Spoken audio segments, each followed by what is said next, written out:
I'm Doug Bopst, personal trainer, best-selling author, and entrepreneur, and I'm on a mission to help others become the best version of themselves. So I'd like to welcome you to the Adversity Advantage podcast, where we will help you use obstacles, failures, and setbacks to give you that edge needed for success. I'll be interviewing people from all walks of life on how they overcame trials and turned them into triumphs. So please, sit back, relax, and get ready to be absolutely blown away by some of the wisdom and stories you're about to hear. And one. Jen Cutting, welcome to the podcast. Thank you so much. I'm so happy to be here. I cannot wait to have this conversation. There's so many things about your story that inspire me, that fascinate me, that intrigue me to want to learn more, which is why I wanted to have you on. I mean, you've accomplished so much. And I mean, you've done the unimaginable. You've essentially beaten multiple addictions. You've survived multiple incarcerations in prison. You were a former stripper, and now you're having a healthy and thriving marriage. You had a child when you were in prison, and now you actually have full custody, right? Or you have custody of your daughter. Of your daughter. Mm-hmm. And all these things, they're not like impossible, but they can be challenging, right? And there can be many obstacles that come in the way of all of this. So I want to unpack this, but to start, like, what brought you to jail? Someone's knocking on my door. Can you hold on 2 seconds? Yeah, you're good. Oh my fucking God.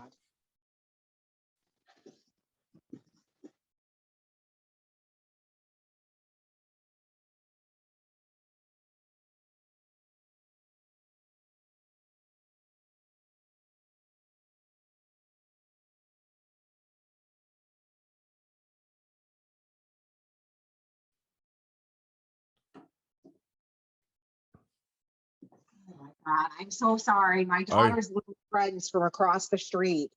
Oh, you're good. You all right? Bashing on the door. No, it's all right. Okay, I'm super sorry. So where was I?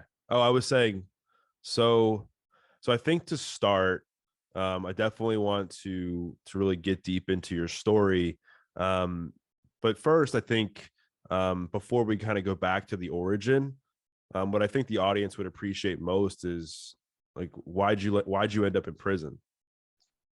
So, I have, unfortunately, I've been in prison a few times, not just once. And I mean, so the cut and dry, simple answer would be my substance use disorder.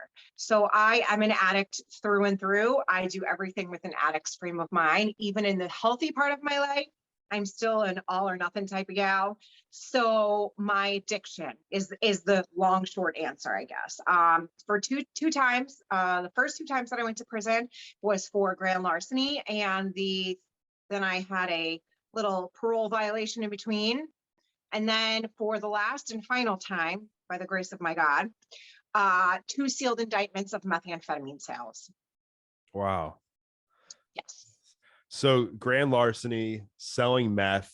It's not like you were just busted with, a couple dime bags of coke or crack or heroin. You were really like in the thick of it. So what I want to know, and I think I really think the audience will get a lot out of, is how does this girl, because it seemed like you grew up from the outside in a pretty stable household, right? Like your parents, I think it seemed like were financially stable, but along those same lines, like, with that said, they had some pretty strict, like, boundaries with you, and maybe didn't let you be yourself, correct? And that kind of led to your addiction. So yes, absolutely, 100%. So I grew up in a very financially stable home. My dad owned a business in the full fish market, worked like a slave, did an amazing job as a financial provider. My mom was a stay-at-home mom, occasionally had a job here and there. But at the end of the day, my mom is textbook narcissistic. And it just, when your mental health is not up to par, your world is very different. And then when your mental health is not up to par and you have children, and one who has who is disabled. I have a younger sister who has Down syndrome. I think it was just really too much on my mom, and she never really wanted to say, I need help or I'm struggling. Back then, things like that were not spoke about. Women were not allowed to have poor mental health. If you had like postpartum, it was always, oh, like whisper this, whisper that. It just, help wasn't as available as it is now and as it is becoming. And my mom really, unfortunately, now she's in the latter part of her life and she doesn't understand what mental health issues truly are. My parents still don't. So I always say, addiction is not a parenting fail, because it is absolutely not, but childhood trauma is. And at what point in time do you stop and say, well, bad parenting had to be a part of the story?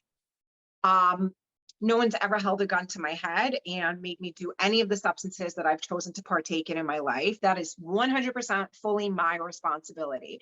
I am a drug addict because I picked up that first drug and because of the way the chemicals in my body have been maintained my entire life, right? But growing up as a child, I never felt accepted. I never felt like I was good enough. Nothing was ever right. Nothing was ever enough. I would do one thing and I would think I was the bee's knees because I actually completed something or passed a test or was on a sports team or whatever. And it was always, all right, we'll do better next time.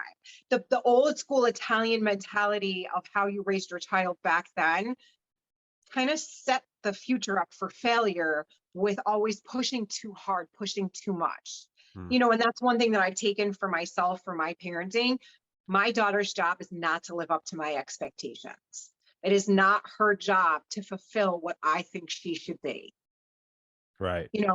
Yeah, and that makes sense, because there's a lot of parents who listen to my podcast, and there's people even in their own recovery journey. And I think it helps to understand that, childhood trauma doesn't have to be anything hardcore, like severe or super tragic, right? And of course, there's many cases where it is, but as you explained, it's pretty textbook to what many people who end up with certain mental health issues, they end up down that addiction path, experience feeling less than, feeling not enough, feeling like they're just being so controlled that what happens when you're so controlled, you want to break free even more, because like it just becomes like another like thrill or a rush, or you just want to completely escape because you feel so bound up.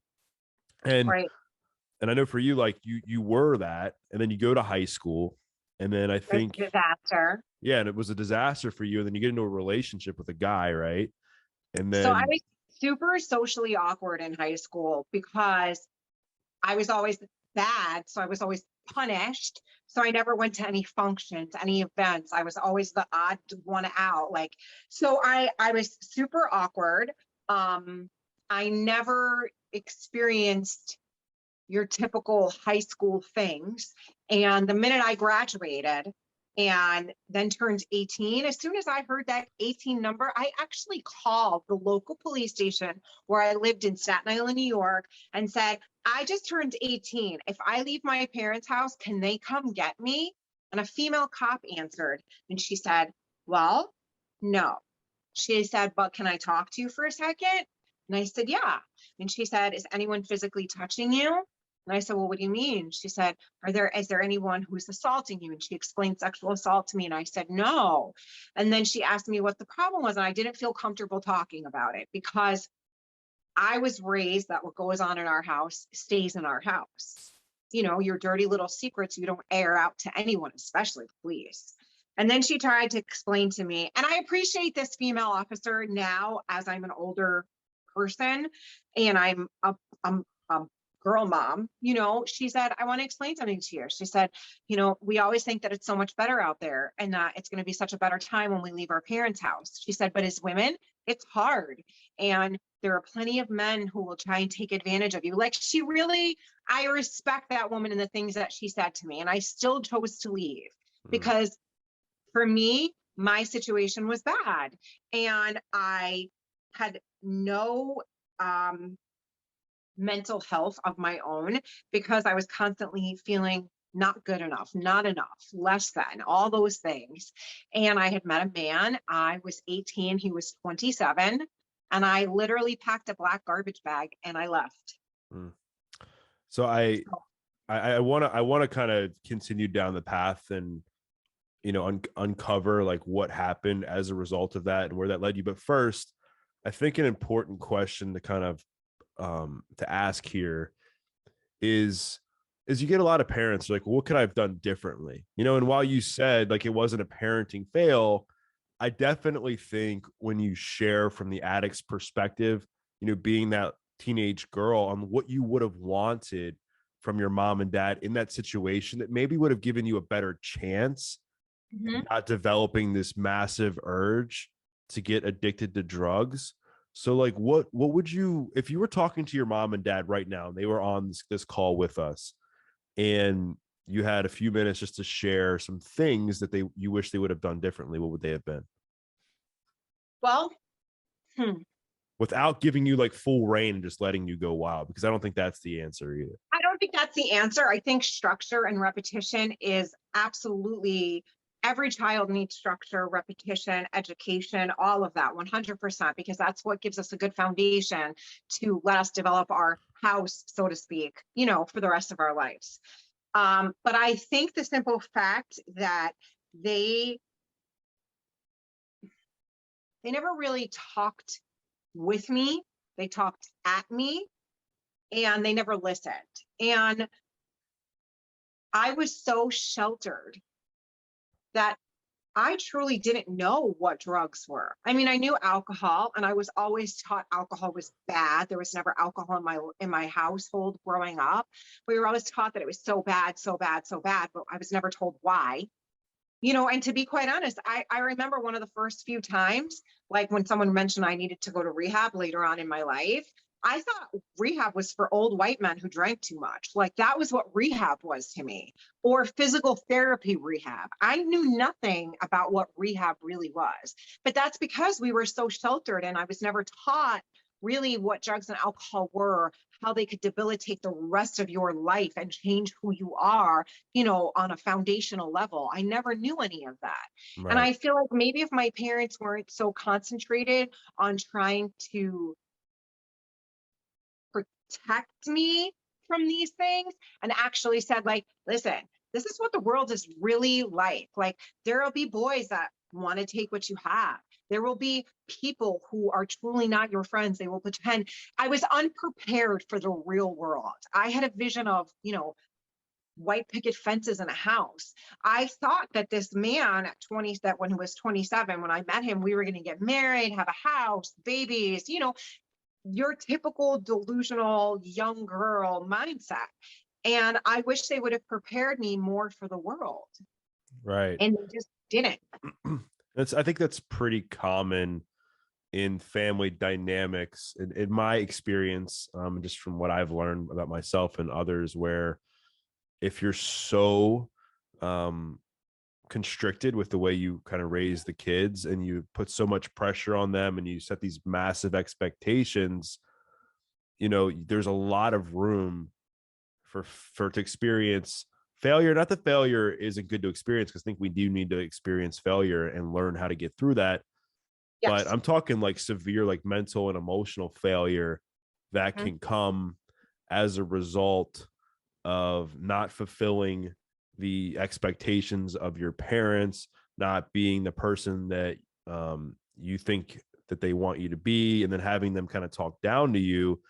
It can really diminish your self-esteem, because during that time is when you're developing your self-esteem, your self-confidence, your own actions, your own behaviors, and who you are. And so I think it's a really fragile time for teenagers. And while I again, with that said, I don't think it's easy, because it's like in the same sense, you know, you could have gone down the path regardless, right? But I think it's an important conversation to have, to let people know if they're listening to this, like, okay, like, you know, if somebody here is listening and they're being super constricted with their kids and they're wondering why their kids are acting out, here's some things that maybe they can do. Well, yes. And I totally agree. So this is the thing, like at the end of the day, your kids are your kids. They're their own entities. Yes, you might have made them, you care for them, you love them. They are, you know, they have mannerisms like you and body language, but they're still their own person. I feel like my job as a parent to my child is to be as open and honest and to listen as much as possible. But I also establish ground rules. My daughter knows, she gets sassy at times, rolls her eyes at me. She loves her screens. First thing to go is a screen. You're not going to act that way. You have to learn respect. That's all part of parenting. Right. But also, as parents, we have to understand our children vibe off us. My dad worked nights and he was constantly tired because he worked nights. He'd get up, poor guy, like sincerely. He'd get up at 6 o'clock, shove food down his throat, go back to sleep. It was a very, he sacrificed a lot in life to provide for his family. I will absolutely hands down give that to him. Wonderful provider. But there's more to parenting than providing. I would constantly feed off my dad's vibe. He'd be half awake, grumpy, tired, short-tempered. Now I could be very busy with work and have a lot on my plate and on my mind. And my daughter will be like, Mom, why are you in a bad mood for? They feel that. Sometimes we also have to understand we're doing all this to provide for these little people. We have to remember they feel what we feel, whether we think they do or not. And I have to sometimes, when my daughter says that, like snap myself out of it and be like, all right, it's 7 o'clock. Like I have to stop working and spend time with her for an hour because she shouldn't have to feel that shittiness that I feel because I have a client who's, withdrawing and I can't get them into a program quick enough because their stupid insurance won't turn on fast enough. I have to remember when to put down those things too. Just because I'm a good provider doesn't negate the fact that I need to be a better parent. Right. No, absolutely. And I think support comes in many forms. And I would argue that the most important form of support for kids is really like emotional and mental support, Yes. right? Because, even if you're going through hard times financially, if you can really be there as a beacon of hope for your kids and learn to manage your own stress and then help them through that process as well and continue to kind of hold space and be with them, along that journey, it's going to teach them when they're older that even though life is challenging, you can still maintain some sense of stability to get you through those hard times in order to come out of it on the other side. So we could dive into this all day and talk about this, but I really want to kind of move along the journey because I think this will all make sense as to why you made some of the choices that you made as a teenager. So you're 18, you meet this guy who's 27. Where does that take you? No, we're good. I tried. Well, I smoked. I like really smoked weed for the first time. Wasn't my thing. He was an alcoholic, and I did not know what that really even meant. I thought what he was doing was normal for his age, but living in your parents' house at 27 with no job, no car, no nothing is not normal. And I did not realize that because I was an 18-year-old girl out of high school. It was just, it was a crazy situation. And now hindsight always, and it just started a path or a pattern, I guess you could say, for me of realizing that I could have people as stepping stones, if you will, as horrible as that is to say. But I was able to then use that experience to meet other people. And then I decided, well, this is not for me. After probably I was 20. So when I was 20, I moved to Florida, to Orlando, Florida. And I met a guy and he was like, yeah, sure, you can stay here with me. And my parents were actually ecstatic because they knew this guy and they liked him and they hated the 27-year-old guy that I was with. And rightfully so. No one wants to see their 18-year-old child because at 18, let's face it, you might be grown and an adult in the legal eyes, but you're a child. Your brain hasn't even finished developing yet. So they were all for it. And I moved out there and I was going to get a job. But when you live in Florida and you don't know you've never lived there before, so you don't even understand the busing system. Because again, I was so sheltered as a child, I never even had taken public transportation. So I didn't even understand how to navigate the bus system, which is crazy, right? So at this point, you had only smoked weed, you said? And I took ecstasy one time. Okay. So then you smoked weed, took ecstasy, and I guess just to follow up, you said you used people as stepping stones. Mhm. I would imagine, and we'll get more into this, but I was learning my craft of manipulation, basically. right. But I think you probably used men in a way because you lacked that emotional support from your dad. I mean, 100%. and so this was a way to fill that missing void for you. So you smoke weed a little bit, you do some ecstasy. I think you booked like a one-way ticket with this dude's credit card, dump him, and then you roll out to Florida. Yep. I'm gonna roll out to Florida and I'm gonna get a job. It's Florida. I'm gonna get a job. It's Orlando. There's jobs everywhere. I'm gonna get a job. Okay. So mind you, I'm 20 years old. I have shit for experience. I don't even own a resume. I don't even know how to make a resume at this point. And I'm like, shit. So one of these dudes, this dude that I'm staying at his house, his friend comes over and he's like, oh, let me introduce you to my girlfriend, blah, blah, blah, blah, blah. Her name is India. India is beautiful. She's sensual. She's sexy. She's tan. She's sweet. She's this. She has a new car. She invites me to sleep over her house. She just bought a house. And I'm like, girl, what do you do? Like, she's 10 years older than me, and she sort of takes me under her wing. She says, I'm an exotic dancer. So I'm like, you're an exotic dancer? That sounds cool. Like, what does that mean? I don't know what exotic dancer means. I don't realize it's, a fancy name for stripper, right? So I'm like, cool, what's that mean? Can I do it? So she was like, well, they're looking for cocktail waitresses where I work. She's like, I'll get you an interview. You'll get the job for sure.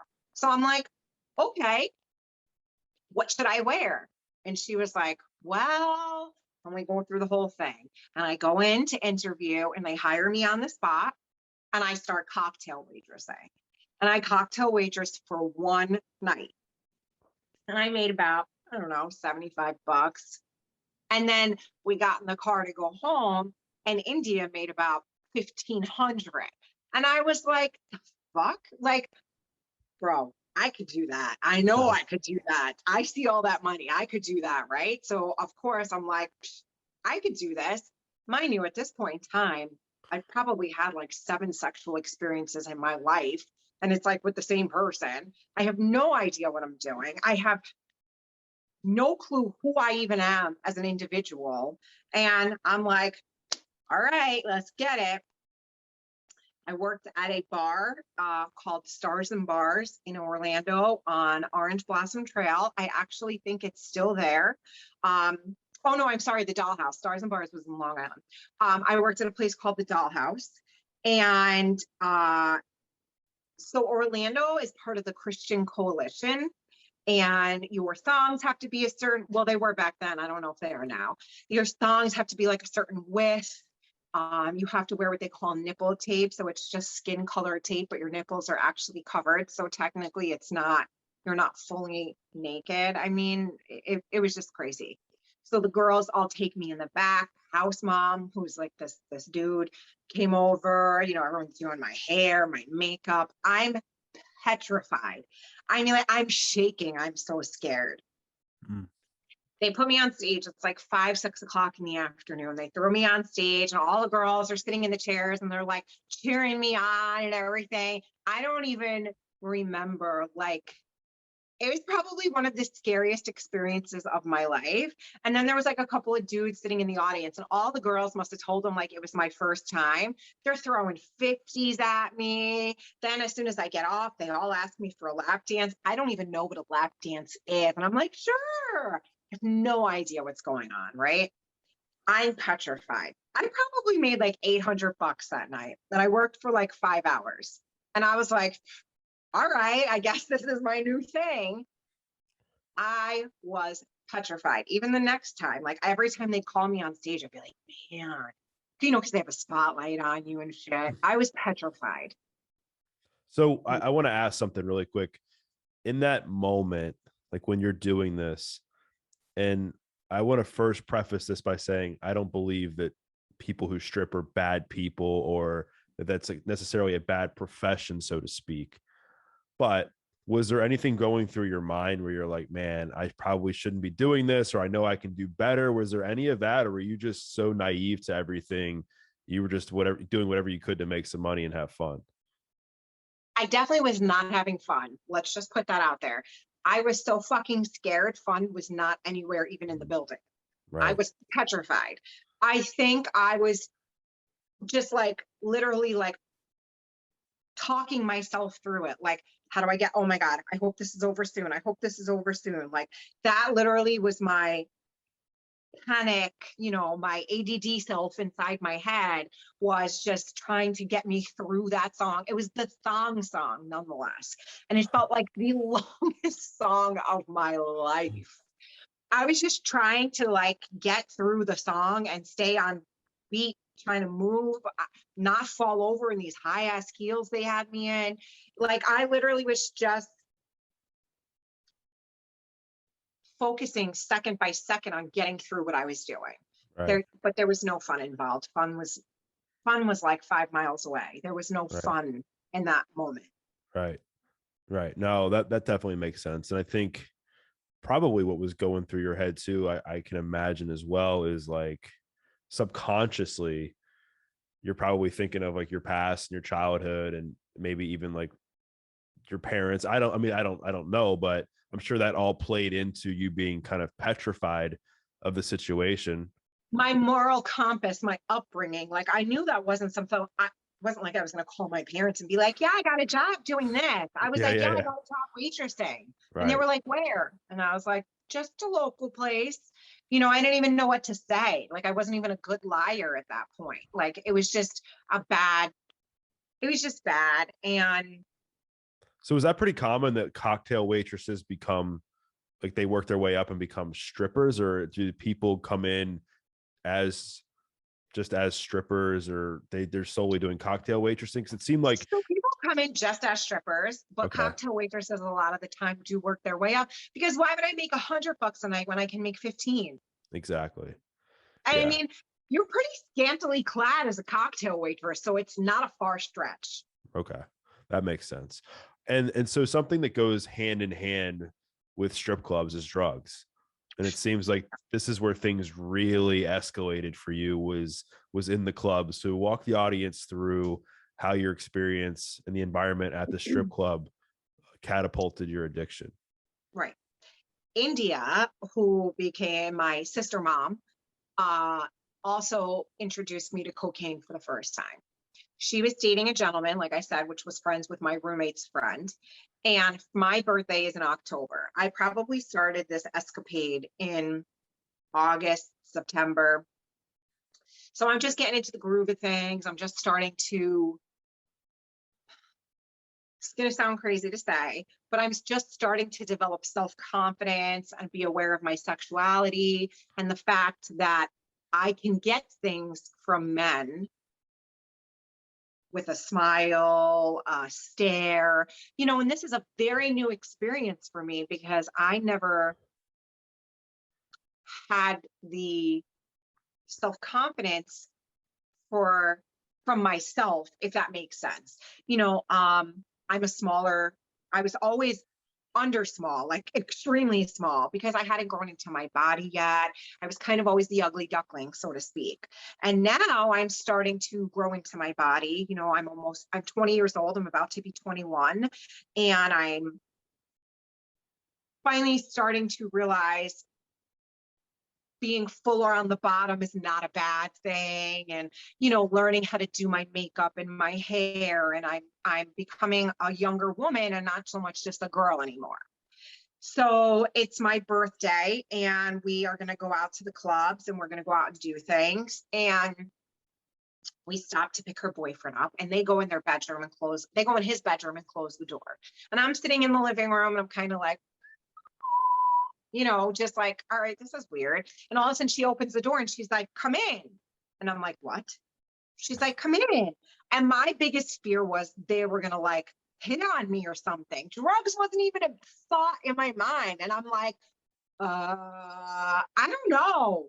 And she's like, just come in. We want to talk to you for a second. No funny stuff. Just come in. So I'm like, okay. I was so naive. They could have like, it was just such a crazy situation. So I go in and she's standing by the door and he's sitting on the bed and he has his back like towards me. He's doing something. He's cut up lines of coke. I have no idea what he was doing. So she's like, sit down. And I'm like, okay.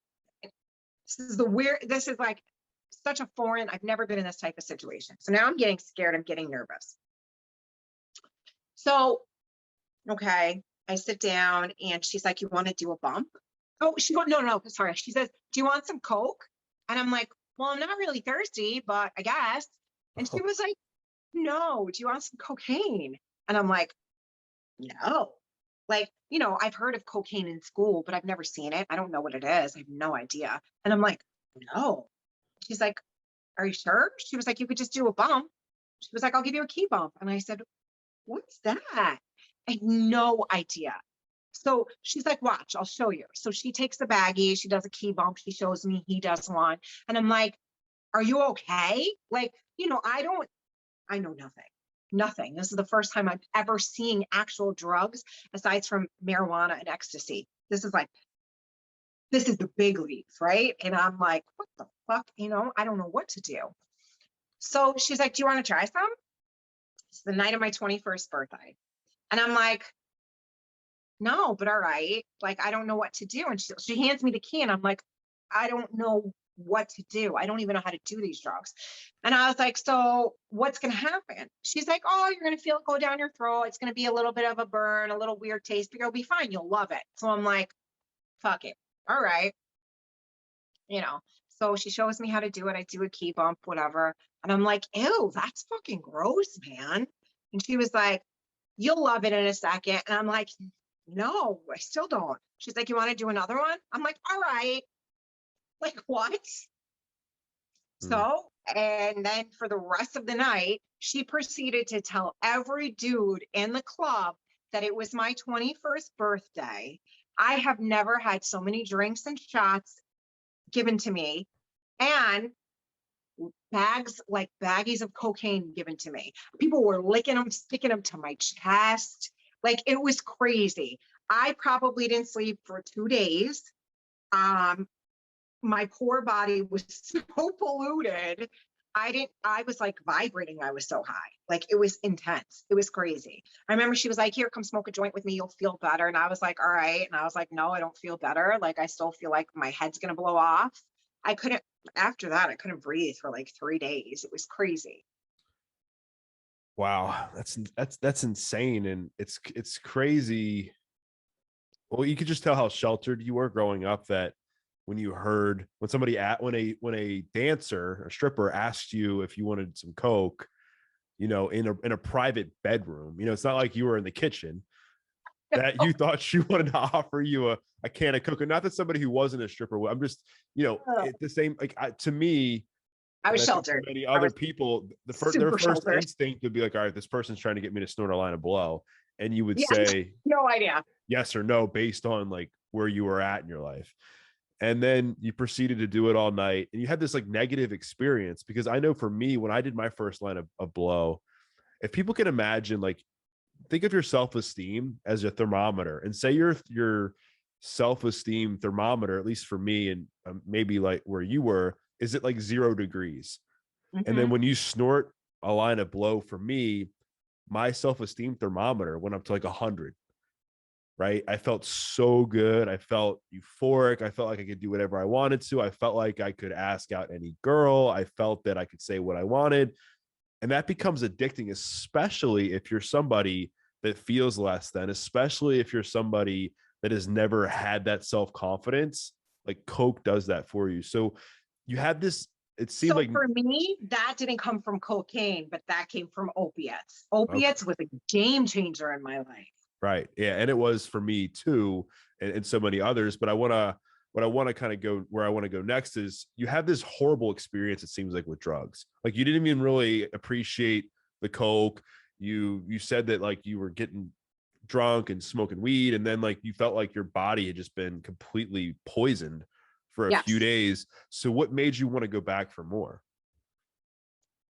So I thought it was like, I guess in a sense, I felt like it was the thing to do. Like I had arrived and that's where I was supposed to be. All of a sudden, all these people knew my name and I had all these friends and, we would hang out and we would work, Monday through Thursday night, we'd work, and Friday, Saturday, and Sunday, we'd party and then recuperate and hang out. And I had a group of people. I was a part of something. They didn't expect anything from me other than to be there and be funny and laugh and hang out and, be a good time girl and all that. And I felt like, oh, this is what being a young adult is about. This is what I'm supposed to do. I had no idea because no one ever told me what young adulthood was about. I thought it was you stayed at your mom and dad's house till you met somebody, you got married and you had kids, and then that was it. Like that was life.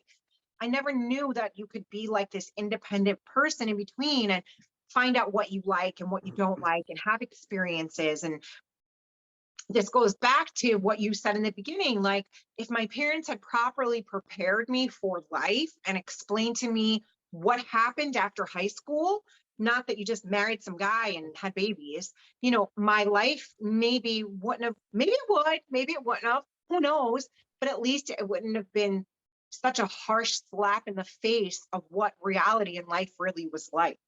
Right.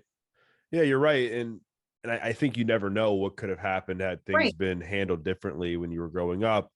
But based on what you've shared during this conversation, it seems like your brain is just wired for impulsivity and addictive behavior, right? And so I'm an addict through and through. I mean, even now, I still have addicted tendencies and qualities. I work all the time. I'm always working. Even when I'm off, I'm on. Right. And then with that said, it also seems that once you got your first taste of like men and like what that attention could do for you and how that would make you feel, you're like, oh, like I like this. I can. And then once you learned how to, you could use your body to get attention from men. I'm sure that became like an addiction in itself, but all that's fleeting, right? And then you need more of it every time you do it. So back then, now looking back, I feel like when you look back on things, you have a better perspective because you're not in the moment of it. But while all this was happening, believe it or not, I was very uncomfortable with it because I didn't know how to handle it and I didn't know how to act. And I was very unsure of myself. So I would get compliments or people would say something and I was very awkward about it. And it was very evident I was very awkward about it. And I was so young. I was a baby in a lot of ways. So my age maybe was 21, but my mentality was not, because I was so naive and I was so sheltered that I was either really nasty about it or super awkward. Like if a man hit on me, I was either really nasty to him because I didn't know how to just be regular, if you will, or I was just super awkward and they would be like, she's weird, because I didn't know how to just be like, thanks, and keep it moving. Or I didn't know how to decipher who was predator and who was just pleasant. It was just a super awkward situation for me because I had no education on what men were really like because I was never taught. And then I went from being super sheltered, super awkward, just weird, and then threw myself into sex work where attention is consistent and all the time from everyone, male, female, ages, whatever. So I went from nothing to all, and I didn't know how to act. And then that's the foundation I started to build my understanding of men on. And for a long stretch, it was bad. I would look at men's shoes. I would look at their watches. That would determine whether I would speak to them or not, because I learned to judge men as money and status and what they could do for me, instead of looking at them as people and not judging them on all that bullshit. Because now that I'm older, all that surface bullshit is just that bullshit. You know, you could have the nicest watch in the world or the shittiest watch and be an amazing person. You know, all that exterior shit is just that, it's bullshit. Yeah. But that was my school, my learning, my foundation, and it's such a sad existence.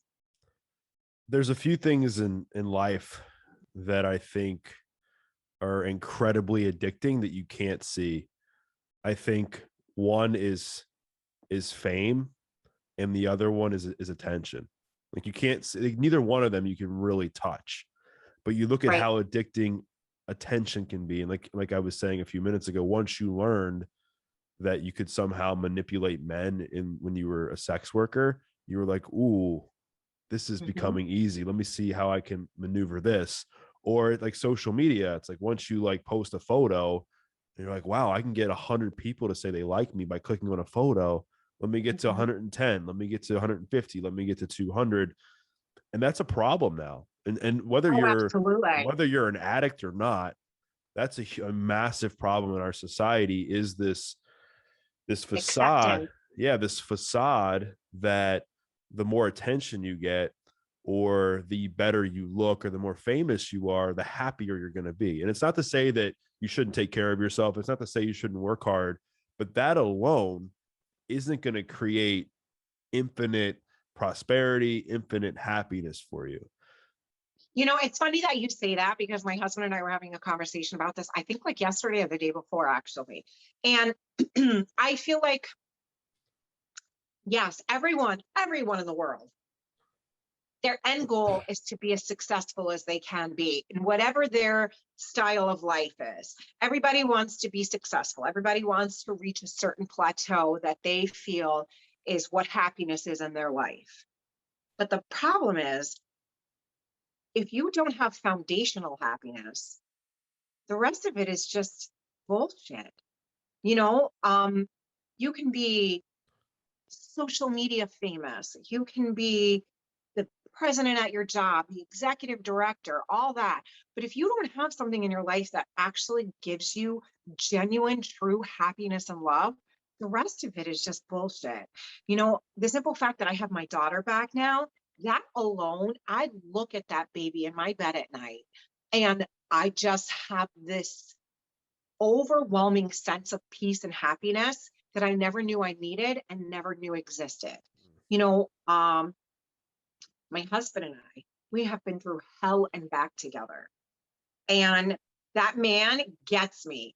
And he also knows when it's time to call me on my bullshit and when it's time to let me fly off a little bit. You know, that in itself, oh my God, I'm as successful in my life as I am now because I have that.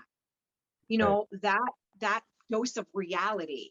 And I mean, man, I feel like I won the lottery, because I do the type of work every day. Like, I'm so incredibly blessed because I do the work that nourishes my soul. I don't think I could go sit in an office job and not work with the top population that I work with. Like, I wouldn't be happy. I just would feel like I was being phony to myself and a failure. And the simple fact that I get to work with people in active addiction, people on parole, newly home from rehab, mental institutions, like, those are my people. And I just feel like I won the lotto. So no matter how social media famous I get, or how many times I tell my story, all of that would be empty without all of that real life stuff underneath it. Right. You know? Yeah, it makes total sense. And it just echoed, I guess, the point I was making earlier, that, you know, all that stuff's well and good, but if you can't come home at night and put your head on the pillow and be happy with who you look at when you look in the mirror, like, none of that other stuff matters. And you touched on getting your daughter back and the relationship you have now with your husband. and I'm sure people listening to this are like kind of wondering like how you have somebody when you're incarcerated and then you go back to prison and then you lose custody. Like how'd you get her back? But first, I kind of want to finish the trajectory of your story and how you end up like in prison. So you have this experience with your 21st birthday, then you get into the thick of the lifestyle of that world, right? And everything that comes with it.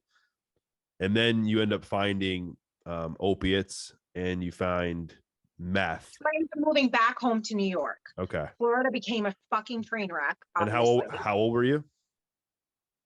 Not even 22. I didn't even, it was like train wreck. You know, I became part of the nightlife. I became a sex worker, became addicted to cocaine. I didn't even like cocaine. Still to this day, I've never liked cocaine, but it was always so readily available. And then because I was in Florida, I was constantly hanging out with, you know, sports players, music people.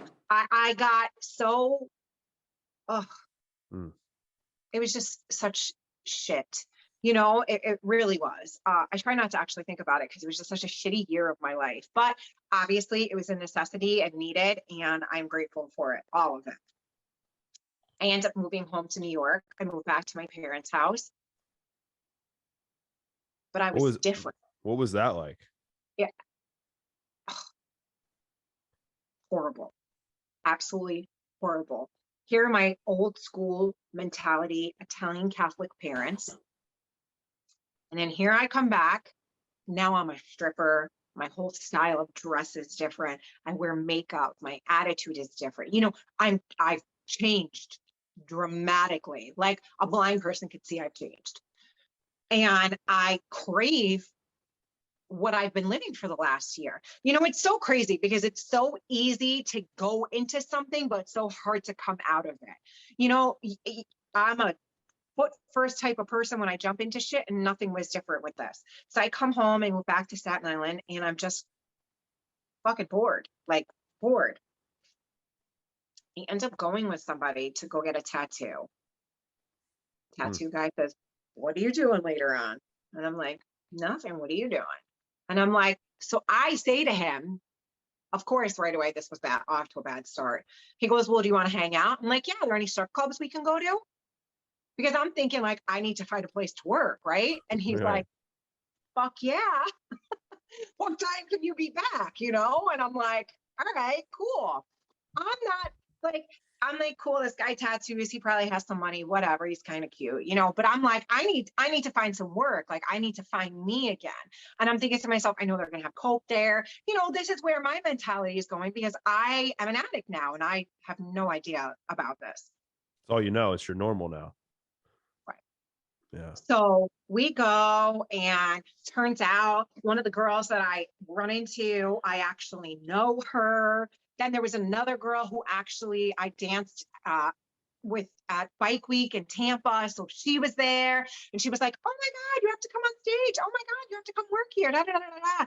And it just, you know, went from what was supposed to be me getting back to myself to me actually just making it worse, because now I'm home. I don't have anywhere else to run to if this fucks up, you know. And now I found a new coke habit, you know, a new way to support my coke habit, rather. I found new employment immediately. Like, it wasn't an hour that I was there that I was already on stage taking my shirt off, you know, making money, doing what I know now how to do. And this guy is like, "Bro, when do you want to hang out again?" You know? And I'm like, I don't know. And then, you know, he and I started hanging out steady.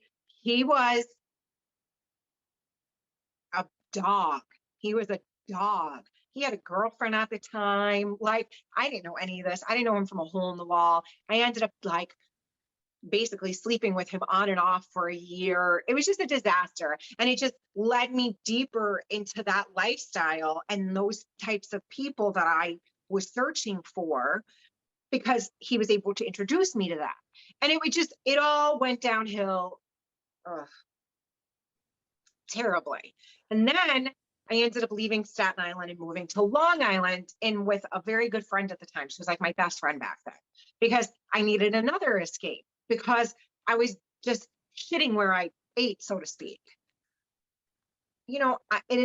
I didn't realize it then, but now I understand you take you wherever you go.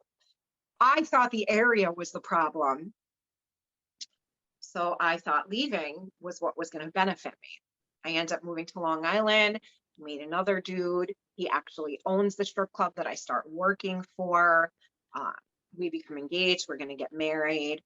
In the meantime, he fires me as a stripper and hires me as a bartender because we're getting married. He doesn't want me to strip anymore. I could bartend.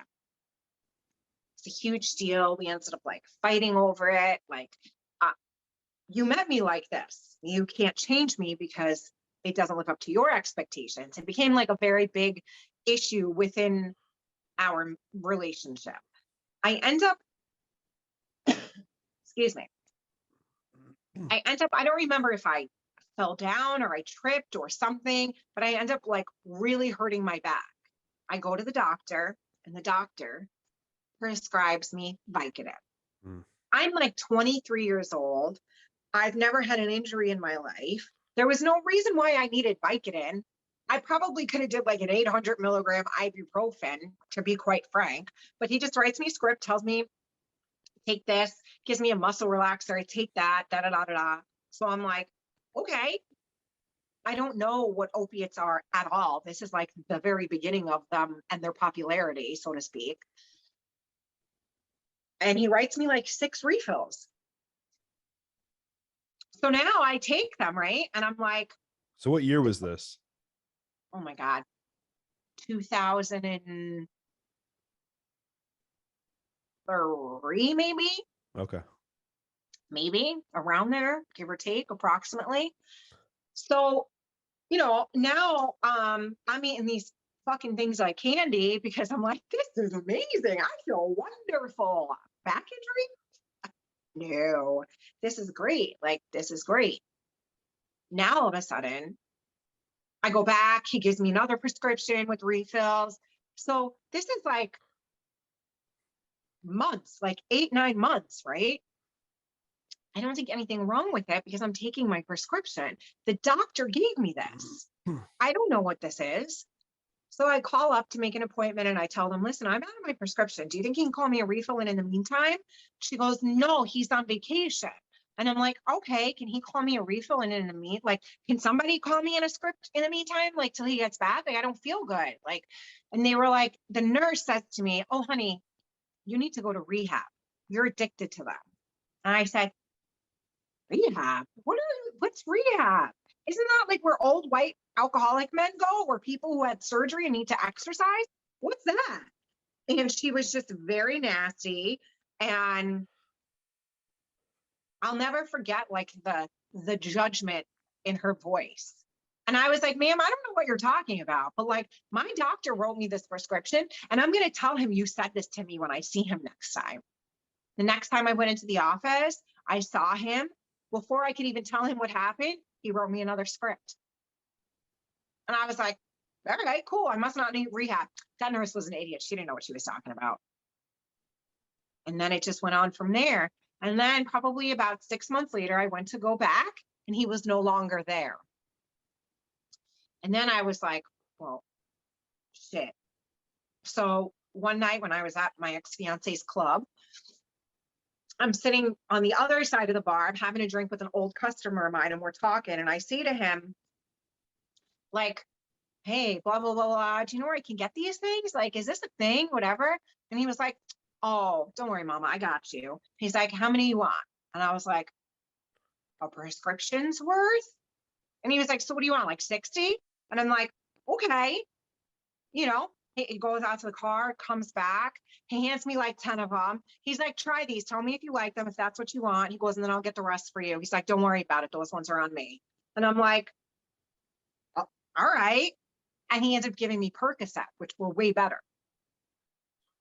And then as soon as I found out that I can buy them like that, why would I go to the doctor? Especially, I'm in the industry. It's everywhere. So here you are now. You found that you found your crutch, right? You found this substance that I love. that you loved, that made you feel at peace, that relieved not just physical pain, but your emotional, mental, everything. spiritual pain as well.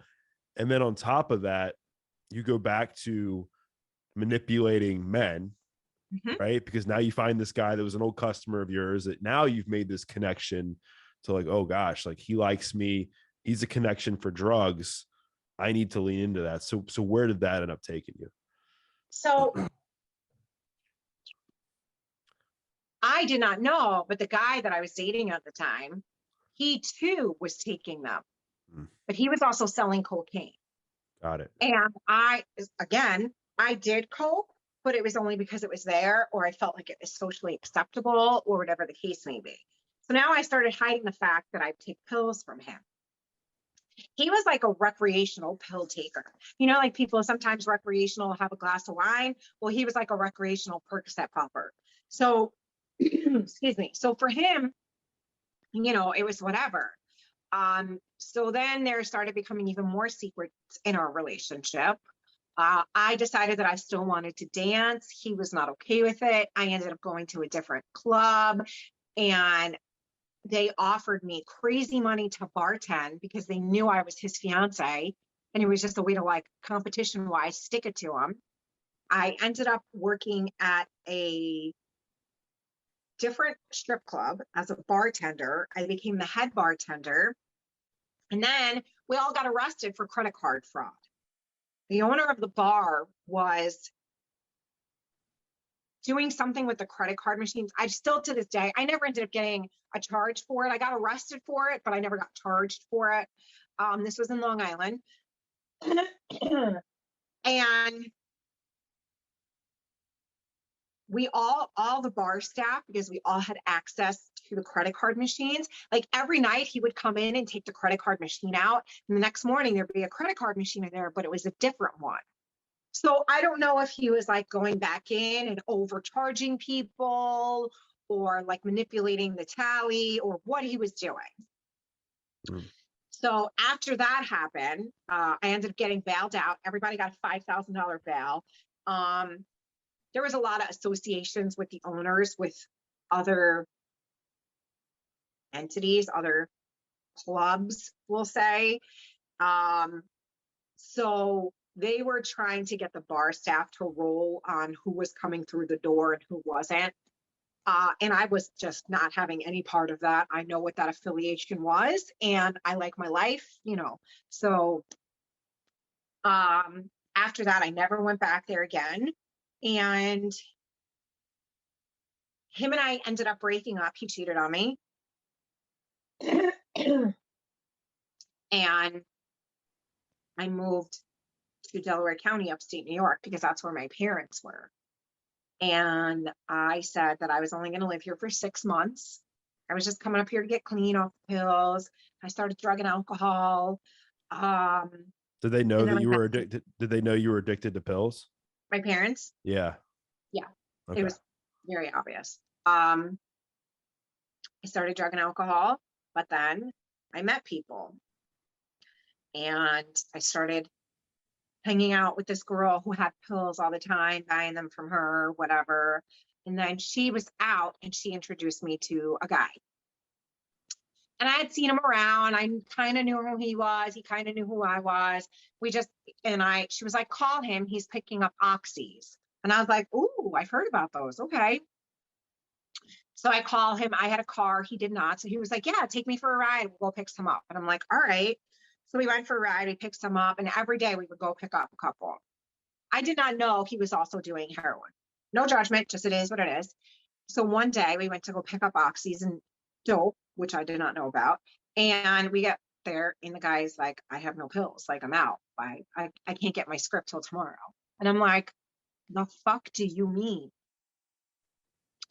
We go back to his house, the guy's house, and I'm sick. Like, bro, I'm sick. I can't even get off the toilet to go puke. I'm sick. So he says to me, a few minutes, like, probably wasn't a few minutes, but whatever time frame went by, he knocks on the door. Are you okay? And I was like, no, go fuck yourself. Like, I'm dying. Leave me alone. And then a little while longer goes by, and he's like, are you okay? And I'm like, no, like, this is not okay. And he's like, well, I might have something left over, you know, for mine and my brother's, but, you know, it's not what you're used to. So I'm like, what is it? You know, and he's like, well, it's some dope. And I'm like, what do you mean? He's like, well, it's like a bag of heroin. And I'm like, absolutely not. Absolutely not. Probably 20 minutes goes by. He knocks on the door again. He's like, are you sure? I'm like, well, let me see it. So I get up, whatever. And we sit down on the floor and he goes to show it to me. It's a fucking cotton shop. So mind you, it's not even like just residual left over, like I'm going to do a little and feel better. They've already used what they had. So it's a cotton shot. It's a leftover. So I'm like, absolutely not. Fuck you. Absolutely not. Hour goes by. I'm dying. Like, I think I'm dying. I'm sweating. I'm freezing. I'm puking. I'm shitting, you know, all the things. Because it's been like a day and a half now. I haven't had anything. I'm like, fuck it. He's like, listen, he was like, just this one time, no one will know. He said, I promise you, it'll make you better. We'll go find something else. Da da da da da. I'm so sick. I'm like, fuck it. Let's do it. I got so high off that cotton shop because I was a virgin to any type of intravenous drug use that I was like, whoa, like, wow, this is what this is like, you know, off of that. Like, what was that even? Like, I didn't even like understand what cotton shop meant. Like, you know, I didn't know what he was doing. He was like, you know, hitting it with the plunger and whatnot. It was just crazy. And from then on in, you know, when the oxys were available the next day, I got some, but it wasn't fulfilling. Were you snorting oxys or were you shooting them? Snorting them. Okay. But you shot dope. Yeah. All right. Okay. Just wanted to make, I just want to make sure I understood correctly. Okay. Yeah. So then that's when he was like, well, you know, you could shoot your oxy too. And I was like, really? Is it going to make me feel like that felt me feel the other day? And he's like, well, something like that. So then I started shooting my oxys. Okay. That was a fucking disaster. Jesus. I did not know what I was doing. I did not know how to do it. He did everything. Thank God he did, because that could have been another bad situation where I could have infected myself or done, you know what I mean, made a bad shot or whatever. I had no idea what I was doing. For me, I probably would have just, you know, muscled it. I didn't know anything. Right. So that went on for months until he and I got arrested. We were at Walmart. He stole someone's purse out of her cart, chucked her purse, I guess, in the garbage can, and hands me her wallet. So he hands me her wallet, and I'm like, what's this? As I'm taking it out of his hand, why wouldn't I? I have no reason to not trust him. Here comes Walmart undercover security, grabs us both as we both have our hands in the wallet. And they were like, you're going to fucking jail. And I'm like, for why? So they put us in separate rooms at Walmart while I call the state troopers. And I literally was like, I don't know what's happening. What's going on? They come, they arrest us, a female trooper. We're like halfway between the Walmart and the jail where they're taking us, right? She stops the car. She pulls me out and she said, listen, I know who your family is. She said, and I know you're a decent girl. She said, I'm going to search you, and whatever we find is going to be between you and I. So I'm like, okay, I don't even have my own clothes on, right? I have his sister's clothes on, who I'm unbelievably good friends with today. And she got her shit together and she's amazing. She's a social worker and she's just a rock star and I love her. She sticks, mind you, we were stealing to be able to afford our dope. She sticks her hand in my pocket of the jeans that I'm wearing that I borrowed from her and pulls out a bundle of dope. If we would have known that all along, we would have never been committing crimes. Just saying how God works in mysterious ways. So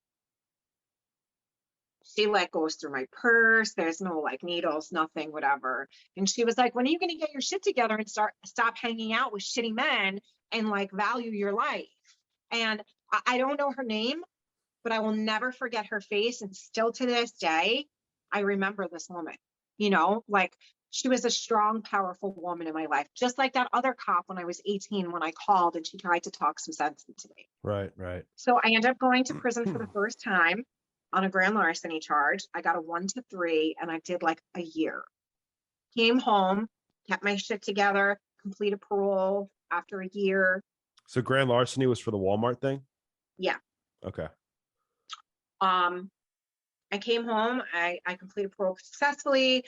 Probably 90 days after I got off parole, arguing with my parents because it's always super toxic for me to live there. I move out, back at it. I end up catching another grand larceny charge about a year and change later in 2010. So yeah, about a year later, from stealing money from my job. I worked as a home health aide and I worked for elderly people and I stole cash from their house. Get arrested for that. I ended up getting sentenced to a 3 to 6 for that. And I was able to ask the DA and the judge to sentence me to Willard. Willard is it used to be military boot camp. Now it's just a drug treatment incarceration for 97 days. When I did it, it was military boot camp. That program in 90 days was able to give me enough structure and realization in my life that I never picked up another opiate again for the rest of my life. I came home from there, got pregnant in April. I came home in March, got pregnant in April with my daughter, ended up getting married to her father, who was also a convicted felon. And we were both on parole, and that was a no-no. And we ended up getting arrested. He ended up getting sentenced to 90 days. I got sentenced to 18 months. I had my daughter in a New York State prison. I had my daughter at Bedford Hills Correctional Facility in the nursery program. And honestly, I wouldn't have had it any other way. Yes, I would have liked to be home and have the baby shower and lay in bed with my child, but I knew nothing of being a mom. Nothing. I did not know how to clip toenails. I didn't know you were supposed to wash umbilical cords. I didn't know how to bathe a baby. I was afraid I was going to drown her. Like, I didn't know any of that. And there was such a structured program in there. It's ran by Our Children, HOUR. They're in Queen City, New York, and they were running the nursery program inside Bedford, and it was God sent, the entire program. And then we had a nursery worker who was also an inmate. Her name is Leanne Armanini, and she's actually Bella's godmother because I had Bella baptized while we were incarcerated. She is, I truly feel like God put her there for a reason. Because she works with everyone that comes through the nursery program. Well, she did. She's not any longer the nursery aide. But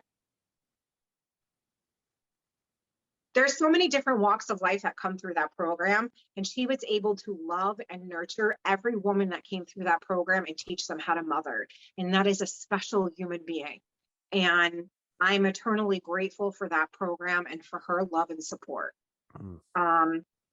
She's still incarcerated, unfortunately. I actually just did a video about her on my YouTube channel.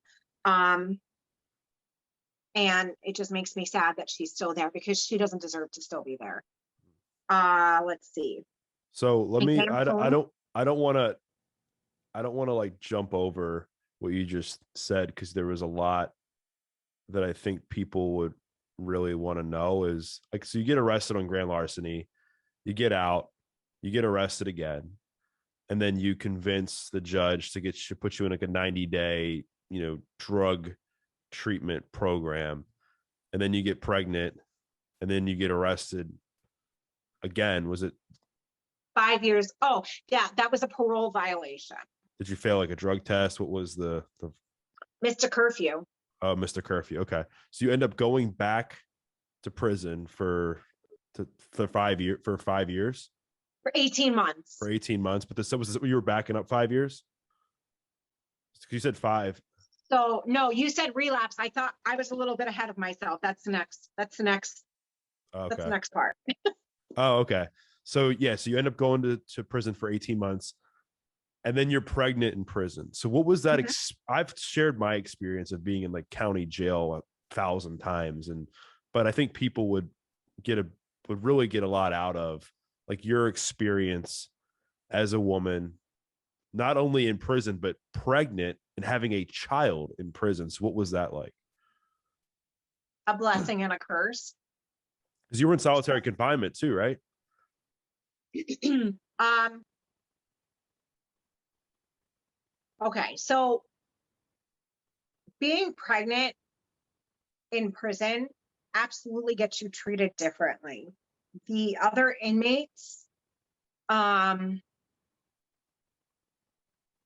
you develop this family type setting with inside prison. You have people who act as the mom, the dad, the siblings, the cousins, the aunties, the uncles, the whatever, and you have every walk of life in there.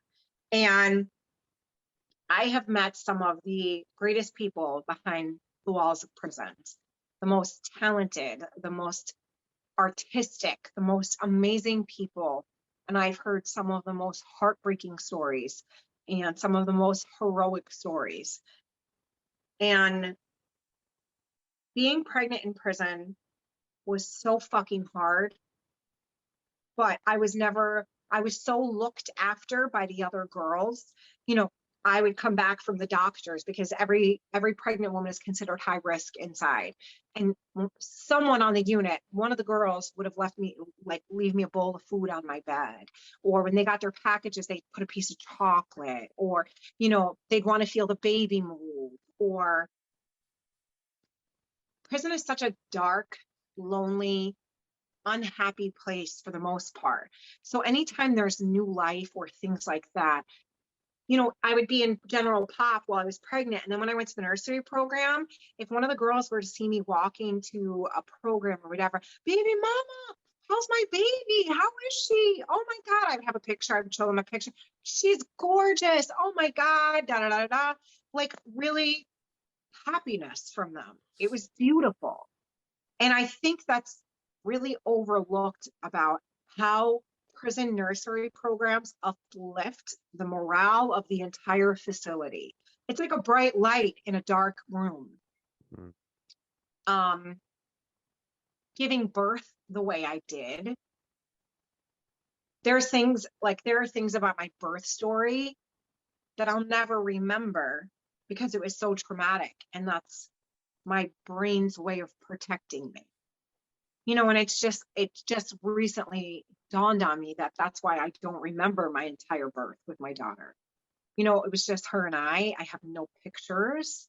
I was all alone, and my daughter and I, we're always like, me and you, kid, since day one. Nobody was there with me. Nobody held my hand. I had a nurse that treated me amazing and actually extended her shift to see my daughter be born. But I don't have no family came to see her, nothing. She met her first family, my grandparents, when she was 13 months old.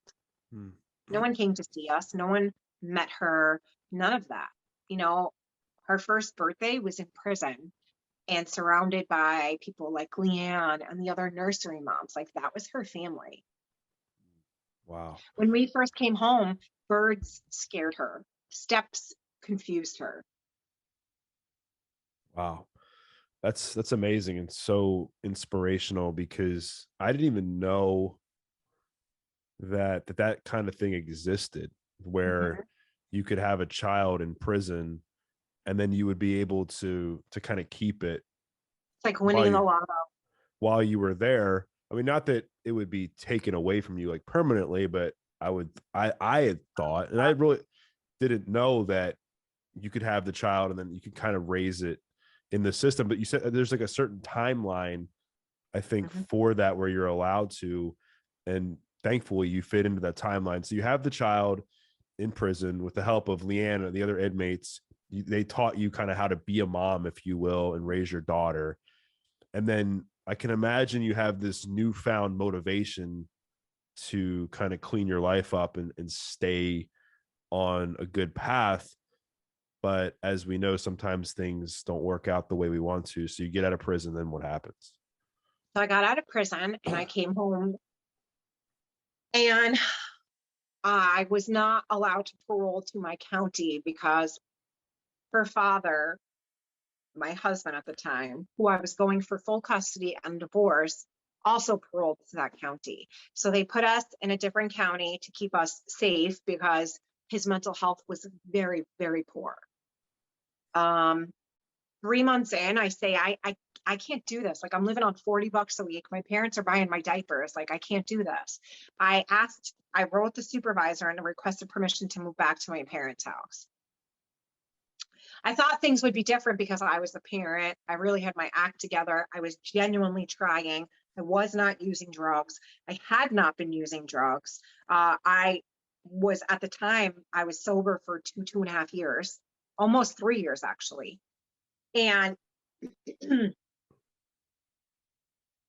I moved home, and a few weeks later, her dad committed suicide. And that was rough. I'm not even going to say it's not. There's a whole bunch of details that I really don't share very often surrounding it, but his mental health was very, very poor. He ended up having a standoff with the police. There was a lot of domestic violence there. There was a lot of sexual abuse on his end from his childhood, and just things that I didn't know all the details of. When we met, he would tell me bits and pieces of things, and his mental health just got poorer and poorer, and he ended up committing suicide. So that in itself was traumatic. I ended up starting a business where I made handcrafted soaps and whatnot, and I did amazingly well. After a year of being on parole, I had one of the most supportive, just every parole officer should be like this man.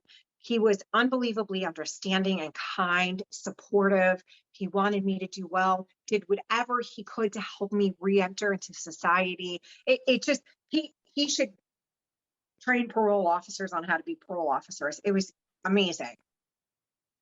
I completed parole successfully. I had 5 years of sobriety, owned a business, was a single mom, but I was unhappy. I did nothing. I went nowhere. I had no socialization. I never worked on, I was sober. That was it. I was just sober.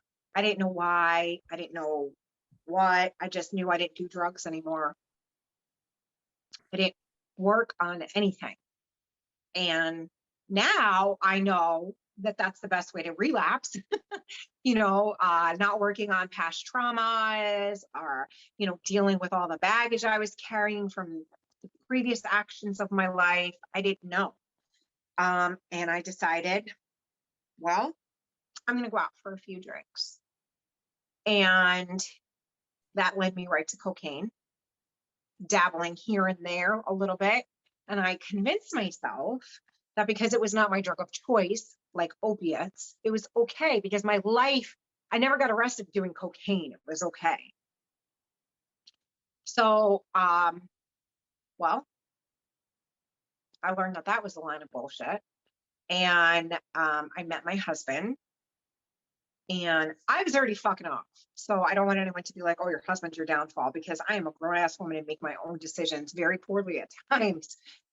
He was not drinking. He was sober from alcohol, but he too was dabbling in cocaine. And we just had a very tumultuous relationship in the beginning. I hated him and he would love me. I would love him and he would hate me.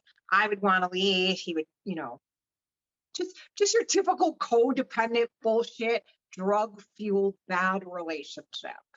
About a year and a half into it, I said, we're going to sell methamphetamines. This is a great idea.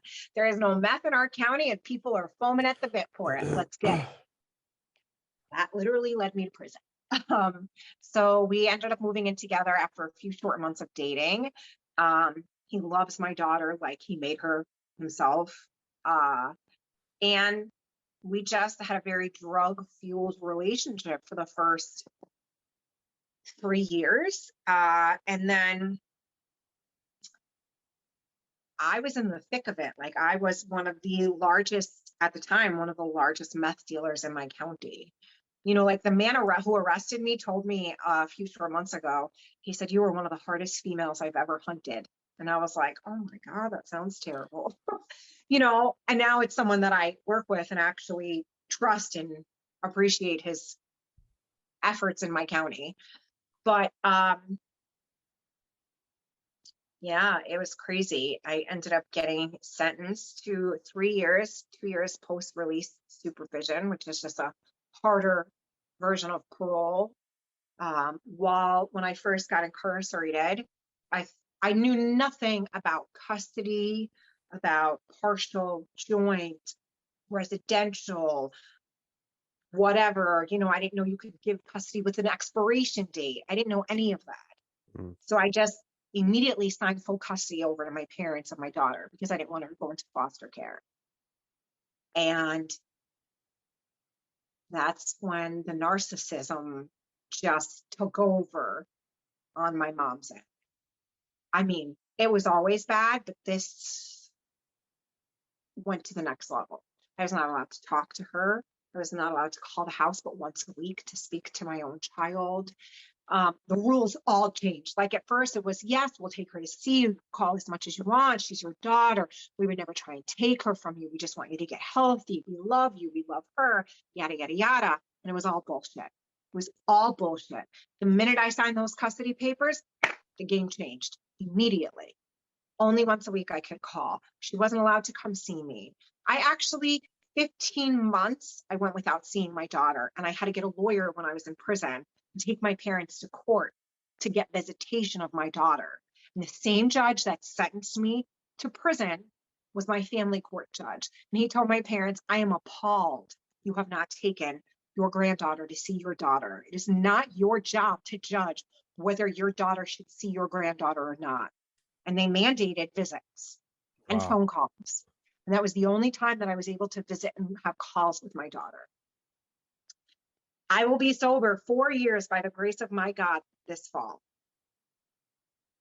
My daughter just moved home a month and a half ago. Not even. The 12th of this month was a month. I fought in court like a dog for 8 months for me to win. And I won everything. Everything. The only rights they have to my child now are what I allow. And it was a fight. It was a dirty fight. But in the 2 years that I've been home from prison, I have killed myself to become the woman that I am. I started a program called Supplies for Life, literally with a hope that other people would help me out with this. And I started an Amazon wish list. And I used to work at an agency because I'm also a recovery coach. I'm a CARC and a SERPA, so I'm a coach and an advocate. And I was sending all these people to rehab with nothing, no toilet paper, no shampoo, no body wash, nothing. So I started a wish list called Go Bags, where I had these little drawstring backpacks that I would give to people to go with, you know, hermetically sealed so they were able to have it. And then my best friend, who's super annoying and I love her to death, harassed me to start a YouTube channel because she has one. And to shut her up, literally, to shut her up, I was like, fine, whatever. I'll do it and prove you wrong. It's going to suck. And it was kind of cool and therapeutic and enjoyable. And for my birthday last year, because I've only been on YouTube for a year, I posted a video about Go Bags and I linked the Amazon wish list. What's Go Bags? Go Bags are just items that I put in bags and give them to people who are homeless, newly home from prison, out of rehab, mental institutions, because unfortunately that's where our disease leads us sometimes. And I just help people out. And when I posted that video last year for my birthday, these amazing human beings who restored my faith in humanity went insane and bought my list out like 7 times, to the point that the post office called me up and was like, you got to come get your own packages. We can't fit all these in the box and do the normal route. Like our trucks can't hold this. And from there, it just grew and grew to the point that it has become such a large happening that I actually was going to turn it into a not-for-profit. It's now called Supplies for Life. One of the biggest agencies in my county asked us to come under their umbrella. And now I direct my own program that I own under Delaware Opportunities umbrella. And I service the entire county. And like, if anyone, it still makes me get choked up, and it maybe eventually one day it won't. But if anyone tells you that you're a convicted felon, you're a drug addict, you know, you lost your kid or this and you can't do it, tell those people to go fuck themselves, because they were absolutely wrong. I'm a convicted felon several times over. I lost my child for 4 years. I've been to prison more time than most females, unfortunately. And I came home and I just kept doing the next right thing. And now I literally get to do what I love every day. And I meet the most amazing people. And my subscribers for my YouTube channel, they're amazing. Like, I'm a convicted felon who is horrible drug addict, who is lucky enough to be in the remission part of her life. And I wake up every day and I think to myself, like, is this real? Is this real? Is this really my life? Because why? I don't know how I got so lucky. That's why I always say it's by the grace of my God, because I definitely didn't do this alone. Because I should be dead. What an inspiring story, Jen. And it's amazing everything that you've overcome, and you've taken such dark times in your life and turned it into something meaningful. And just the story with your daughter in itself is incredibly touching. And I think a lot of people are going to appreciate how you've come out on the other side. And I want to kind of be valuable of our time, so I do kind of want to wrap up here in a couple minutes. But before we wrap up, I'd like to, since I know that one of the things you're a strong advocate for is prison reform. Yes. And it's a hot topic right now. I personally believe it needs an overhaul, and we need to figure out what to do with the nonviolent drug offenders, and how we can curate a path for them to get well and not just sit behind bars, because that in itself, I don't believe. Resentment breeds content, and that's exactly what's happening. Right. But I think there's also needs to be some space for like accountability. Like, I don't think that people can just go rob people and just be like, oh, I'm a drug addict, that's why I robbed you, and then not pay a penalty. Right? I think there needs to be some structure too. So if you could change a few things, or if you had control over what could be done to overhaul the prison system, or what would be a few things you would do? Okay, so I've thought about this often, actually, because I pray maybe one day I will have a say. I am eternally grateful for my incarceration, especially the last one, because the last one was the hardest. I lost my child, and she got to see a side of me that I had prayed she never would.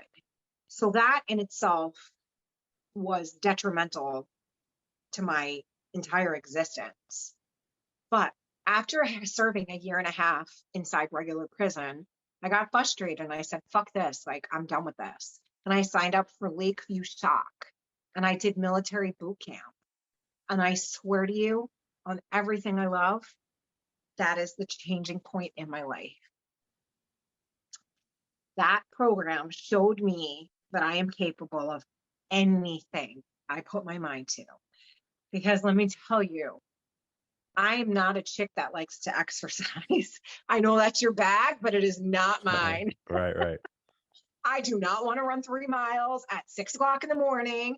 So there at 5 a.m., you wake up, run into the corner of your cube, yelling, screaming, counting off military bearings at all times. You have DIs, not corrections officers. We PT for 45 minutes every morning, run 3 miles. And guess what? I did it every single day for 6 months. I did it. it proved to me I am capable of more, and I am capable of being good enough, even though I always thought I never was because of how I was brought up. And I am capable of being better than just good enough. I'm capable of anything I put my mind to. And even if I fuck up and I fail, as long as I get up and keep trying and putting the next foot in front of the other, that's a win because I'm still in it. I'm still here. I'm still doing it. I didn't give up. And then we had to work together as a team. And I realized, we're all in this together. One of us goes down, we're all sinking. And that gave me accountability to other people I never had. Instead of using people for badness, I learned to trust them and accept that I can't do everything alone. And sometimes I do need a partner in things. And I was also forced to work on childhood traumas. I wrote no send letters. I shared things with my platoon sisters that I'd never shared with a soul in my life. And I thought that I would be judged for or made fun of or crucified. And when they stood up and hugged me and cried with me, it was a freeing situation where I never experienced that before. I finally didn't have to carry that baggage alone. I opened it up, I let it out, and I put it down, and I left that dirt where it belonged. And I think those types of programs, prison's about reform when the person goes in, right? What are we doing besides putting people in a cell and letting them just sit and do nothing? There's no reform. We're not educating people. We're not making them feel worth anything. We're not saying, hey, listen, we know you did this. What are tools we can help you learn to put in your toolbox so when we're on the outside and these shitty situations come up again, because they're going to, what are we going to do to give you a better education so you could learn to better be equipped for the situations that surround you? We don't do any of that. We just put people in a fucking box and we just tell them they're bad and we reinforce their bad behaviors. We put them in solitary confinement. Whoever got better being all alone with the voices in their head?